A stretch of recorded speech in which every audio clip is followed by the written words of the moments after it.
नहीं, seat sharing का मामला विलम्ब हो रहा है, लेकिन ठीक से हो जाए इसकी कोशिश सब लोगों को करना चाहिए।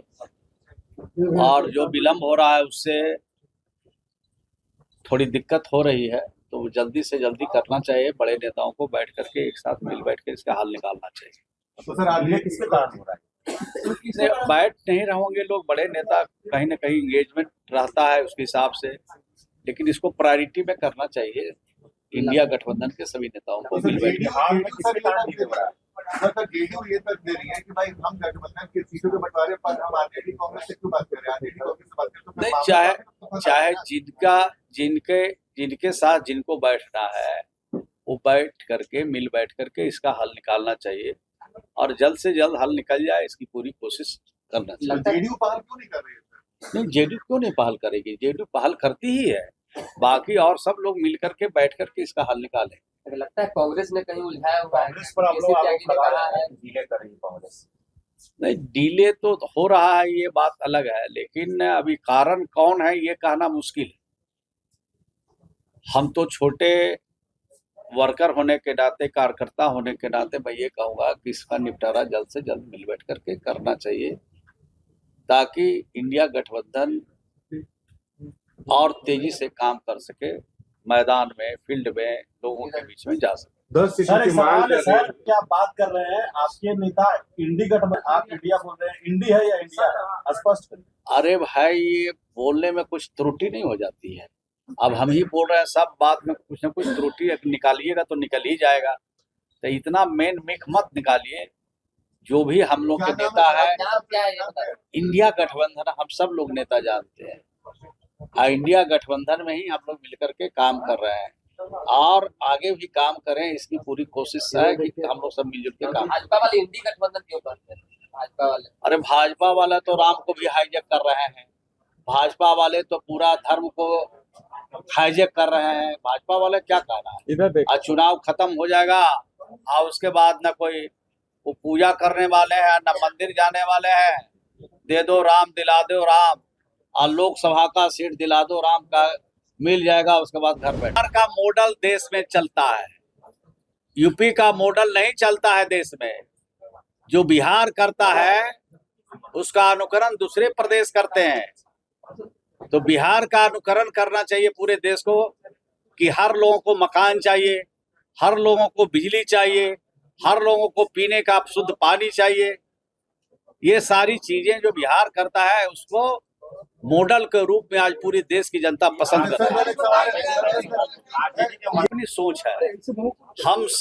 हम लोग तो सभी धर्मों का सम्मान करते हैं। जिनको जहाँ पूजा करना है पूजा करें, जिनको जहाँ नमाज पढ़ना है नमाज पढ़ें, जिनको मत्था टेकना है वो मत्था टेकें, जो कोई चर्च में जाना चाहते हैं चर्च में जाएं।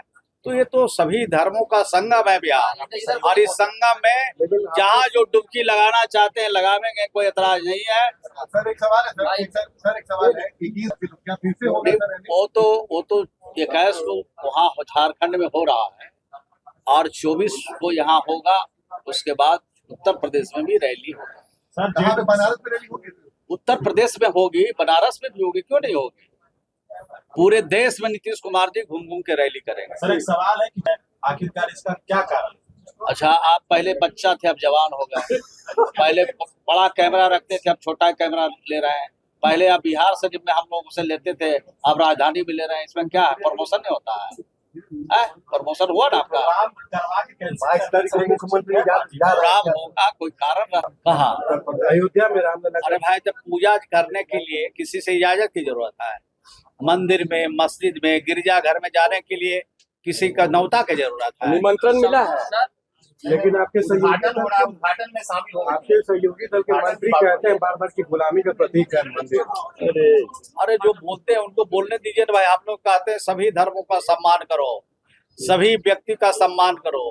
बाबा साहब भीमराव अम्बेडकर ने जो हमें रास्ता दिखाया है, जो संविधान दिया है, उसके हिसाब से सबका सम्मान करना चाहिए, और न्याय लोगों को तभी मिलेगा जब बाबा साहब के संविधान के हिसाब से। समारोह में जाएंगे कि नहीं? अब उद्घाटन समारोह में हम यहाँ पर किसके बारे में क्या बता दें? ये पूजा या अर्चना ये सब है निजी चीज है।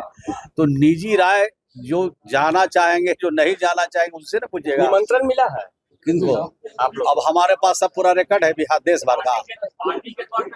निमंत्रण देने वाला कौन होता है? राम को हाईजैक कर रहे हैं। होने वाला है। मोहन यादव आ रहे हैं बिहार में और एमवाई समीकरण की जो बात हो रही तो लोकतंत्र है, कहीं भी कोई जा सकते हैं, कहीं भी प्रचार कर सकते हैं, कहीं भी संगठन का काम कर सकते हैं, कौन मना कर सकता है? भाजपा की तरफ जाने की कुछ संभावना है सर? सर क्या एनडीए से दोस्ती का अभी भी कोई संभावना है फिर से?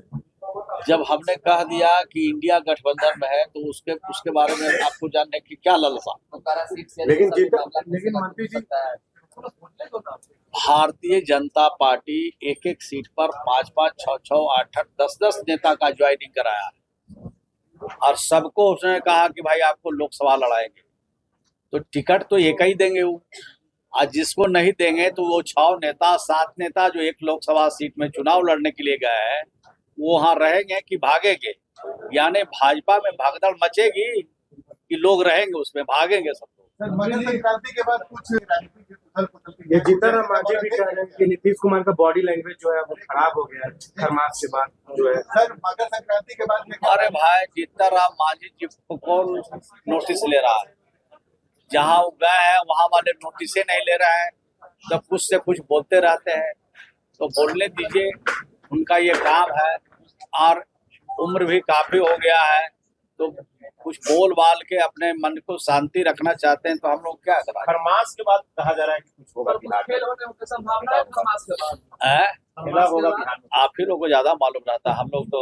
हम लोग को जब निर्णय कुछ होता है उसके बाद खबर आती है। इंडिया गठबंधन में रह के काम कर रहे हैं, जब काम कर रहे हैं तो आपको संशय कहाँ लग रहा है? भाजपा वाले लोग बोल रहे हैं क्या कुछ? सीटों की गुत्थी उलझी हुई आप सुलझा लेंगे?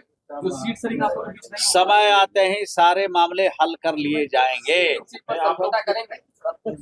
एक के विरुद्ध एक ही उम्मीदवार लड़ेंगे और तभी भाजपा को 2024 में भाजपा से भारत मुक्त करेंगे। समझौता की बात से पहले आप लोगों ने अपना अपना दावा करता है, इसमें कहाँ किसी को एतराज है। जब बड़े नेता बैठेंगे तो 16 पर लगेंगे कि 17 पर लगेंगे, 18 पर लगेंगे, वो तो जब बैठेंगे उसके बाद तय होगा ना। बाहर में तो मैदान में जो कुछ भी आप लोग चला रहे हैं, कुछ नेता बोल भी देते हैं, कुछ आप लोग भी अपना जोड़ घटाव कर देते हैं, तो उसमें कहा बात है। वो तो जब मिल बैठ करके सारी चीजें का हल निकाले जाएंगे। 22 तारीख को छुट्टी उत्तर प्रदेश में करेंगे राम मंदिर को लेकर। अरे भाई, उत्तर प्रदेश के मॉडल पर बिहार नहीं न चलता है, बिहार के मॉडल पर देश चलता है। देश के प्रधानमंत्री जी को भी कहना पड़ता है कि नीतीश कुमार जी ने महिला सशक्तिकरण की दिशा में जो काम किया है उसका जोड़ा देश का कोई राज नहीं लगा सकता है, काबिले तारीफ है। और कई योजना के बारे में, घर घर में पानी पहुंचाने के बारे में, घर घर बिजली पहुंचाने वाले में देश का पहला राज्य बिहार है जहां हर घर में बिजली पहुंचाया, पानी पहुंचाया। और अभी जो क्या बोलते हैं, ये जाति आदि आधारित जो गणना हुई है, देश का पहला राज्य बिहार है जो जाति आधारित गणना कराया। और देश में बिहार में कितने गरीब परिवार हैं, कितने लाचार परिवार हैं, उसकी सूची बनाई। और बिहार में 94 लाख ऐसे परिवार हैं जिनके पास न नौकरी है, रोजगार नहीं है, उनके लिए भी योजना सरकार ने बनाई। जिसके पास मकान नहीं है उसके लिए भी 94 लाख के आसपास सूची आई है। 29 लाख ऐसे परिवार हैं जिसके पास झोपड़ी सिर्फ है और 5 साल में इनको देना है, उसकी योजना सरकार ने बनाई है और घोषणा भी कर दी गई है। और बिहार को विशेष राज्य का दर्जा मिलेगा तो 2 साल में ये काम हम लोग पूरा करेंगे, 94 लाख लोगों को पक्का मकान देंगे। सर सवाल ये है कि क्या 22 तारीख शिक्षकों को नियुक्ति पत्र दिए गए, तो इस तरह से और भी विभागों में हजारों की संख्या में बहालियां हुई हैं। चिकित्सा विभाग में भी बहाली होगी, नियुक्तियां होंगी। तो इस तरह से हमें बिहार की जनता को, माननीय मुख्यमंत्री जी को और उप मुख्यमंत्री जी को धन्यवाद देना चाहिए कि बेरोजगारी की जो समस्या है उसको हम लोग कोशिश कर रहे हैं कि सीमित साधन में कैसे दूर करें। जहां तक आपका सीट शेयरिंग की बात है, बहुत उच्च स्तर पर ये निर्णय लिया जाएगा। और जो मीडिया में दिखाया जा रहा है कि बहुत सारी अटकलें लगाई जा रही हैं कि सीट शेयरिंग में बहुत दिक्कतें आ रही हैं, तो आप सभी जानते हैं कि राजनीति में सभी पार्टियां अपना दावा करती हैं, उसके बाद एक अंडरस्टैंडिंग होती है का पिक्चर इमर्ज करेगा सीट शेयरिंग का, उन्हें तो हम लोग जरूर बता देंगे। और राजद के, जदयू के सभी सहयोगी पार्टियों के जो प्रवक्ता हैं आपको समय से बता देंगे। क्या लगता है सर, पेज कहाँ फंसा है? देरी है क्यों हो रही है? क्या वजह? जी पुनः देरी हो रही है? सीट शेयरिंग के बारे में तो हमने कहा देरी समय हो जाएगा, और जब सीट शेयरिंग का नतीजे आएंगे तो आपको जरूर बता दिया जाएगा। माननीय मंत्री जी ने आपको विस्तृत रूप से इसके बारे में जानकारी भी दी है। देखिए, किसी भी कानून में आवश्यकता अनुसार संशोधन होता है, और हम लोगों ने जो समय समय पर सर्वे कराया है और वे पाया कि संशोधनों की आवश्यकता है पूर्ण शराबबंदी के कानून में, तो हम लोगों ने कराया। पहले नॉन बेलेबल सेक्शन से शराब पी करके जो भी पकड़े जाते थे, तो उनको हम लोगों ने फर्स्ट टाइमर्स को जो पहली बार पकड़े जाते हैं तो उन्हें बेल का प्रावधान किया। उसी तरह जब हम लोगों ने देखा कि जहरीली शराब से मौतें हो रही हैं, तो माननीय मुख्यमंत्री जी के निर्देशानुसार जो गरीब परिवार थे और सभी को, उसमें करीब करीब 80% लोगों को 4 लाख का मुआवजा उन परिवारों को मिल चुका है। सतत जीविकोपार्जन योजना में जहां 1 लाख रुपए दिए जा रहे थे, उससे बढ़ा करके 2 लाख रुपए कर दिए गए हैं। और इसमें प्राथमिकता हम लोगों ने दी है कि किस तरह से जो पारंपरिक रूप से ताड़ी के व्यवसाय से जुड़े हुए लोग हैं उनको कैसे जोड़ा जाए सतत तो जीविकोपार्जन योजना से। नीरा का भी उत्पादन बढ़ा है, और साथ ही साथ ये तो जो वेलफेयर मेजर्स हैं उसके बारे में हमने बताया, लेकिन साथ ही साथ जो कानूनी शिकंजा है, तो anti liquor task force, police विभाग और एक्साइज विभाग मिलकर काम कर रहे हैं। और इसी का नतीजा है कि अमूमन 9 वर्ष के समय हम लोगों ने काफ़ी कड़ाई की और काफ़ी लोग इसमें गिरफ्तार भी हुए, और कहीं से किसी तरह की अप्रिय सूचना भी नहीं मिली। हाँ, कुछ अप्रिय सूचनाएं ज़रूर मिली हैं कि जब एंटी लिकर टास्क फोर्स के लोग कम संख्या में गए तो उन पर जो असामाजिक तत्व हैं या शराब के व्यवसाय से, धंधे से जुड़े हुए लोगों ने उस पर हमला किया। तो अब उसका भी हम लोगों ने प्रिकॉशन लिया है, और जैसा कि पिछली बार हमने बताया कि पुनः डोर टू डोर सर्वे हम लोग करा रहे हैं और कराएंगे, और अगले 10 से 15 दिन में एजेंसी चुनी जाएगी, और उसके बाद आवश्यकता अनुसार जो भी बदलाव लाने हैं, या खास करके चूँकि महिलाओं को इससे सबसे ज़्यादा फ़ायदा हुआ है, उनके खाने पीने की हाथ में पैसे थोड़े ज़्यादा आ गए, खाने पीने की वस्तुएं खरीद रही हैं, वस्त्र पर खर्च हो रहे हैं, एजुकेशन पर खर्च हो रहा है, तो और एक्सीडेंट में कुछ कमी आई है, महिला उत्पीड़न में कमी आई है, आंकड़े बताते हैं। और जब भी पर्व त्यौहार होते हैं तो उस वक्त भी जो विधि व्यवस्था की समस्याएं कम रहती हैं, जो